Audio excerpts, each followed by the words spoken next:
ಪಾಂಡವಪುರದಿಂದ 3-4 kilometre ದೂರದಲ್ಲಿ ಶೆಟ್ಟಿ ಅನ್ನೋರು ಇತ್ತೀಚೆಗೆ 7 ಎಕರೆ ವಿಸ್ತೀರ್ಣ ತೋಟವನ್ನು ಪರ್ಚೇಸ್ ಮಾಡಿದ್ದಾರೆ. ಅವರು ನನ್ನ ತೋಟದ ವೀಕ್ಷಣೆಗೆ ಮತ್ತು ನನ್ನ ಸಜೆಷನ್ ಕೇಳಲಿಕ್ಕೆ ಅವರ ತೋಟಕ್ಕೆ ನನ್ನ ಕರೆದಿದ್ದರು. ನಾನು ವಿಸಿಟ್ ಹೋದಾಗ ಅಲ್ಲಿ ನೋಡಿದೆ, ಹಳೆ ತೋಟ ಇದು. ತೆಂಗು ಇದೆ ಮತ್ತು ಒಂದು ಉಳ್ಕೊಳ್ಳಿಕ್ಕೆ ಶೆಡ್ ಮಾಡ್ಕೊಂಡಿದ್ದಾರೆ ರೈತರು ಹಿಂದೆ ಇದ್ದವರು.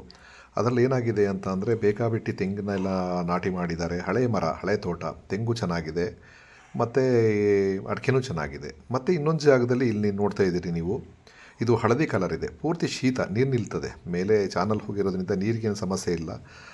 ಇದನ್ನೆಲ್ಲ ನಾನು ನೋಡಿ ಅವ್ರ ಜೊತೆ ಡಿಸ್ಕಷನ್ ಮಾಡಿದಾಗ ಮುಂದೆ ಏನೇನು ಕ್ರಾಪ್ ಮಾಡಬೇಕು ಅನ್ನೋದ್ರ ಬಗ್ಗೆ ಯೋಚನೆ ಮಾಡ್ತಾ ಇರುವಾಗ ಅವ್ರಿಗೆ ಸಲಹೆನ ಕೊಡ್ತೀನಿ. ಅದಕ್ಕೆ ಹೇಳಿದ್ದೀನಿ, ಫಸ್ಟು ಇದೆಲ್ಲ ಕ್ಲೀನ್ ಮಾಡಿಸಿ, ಅದು ಚೆನ್ನಾಗಿಲ್ದಿರೋ ಏರಿಯಾನ ತೋಟನ ತೆಗೆಸಿ ಮಣ್ಣು ಹೊಡಿಸಿ ರೆಡಿ ಮಾಡಿ, ನೆಕ್ಸ್ಟು ವಿಸಿಟಲ್ಲಿ ನಾನು ಇದರಲ್ಲಿ ಏನು ಮಾಡಬೇಕು ಅಂತ ನಿಮ್ಗೆ ಹೇಳ್ತೀನಿ ಅಂತ ನಾನು ಹೇಳ್ಕೊಟ್ಟು ಬಂದಿದ್ದೀನಿ.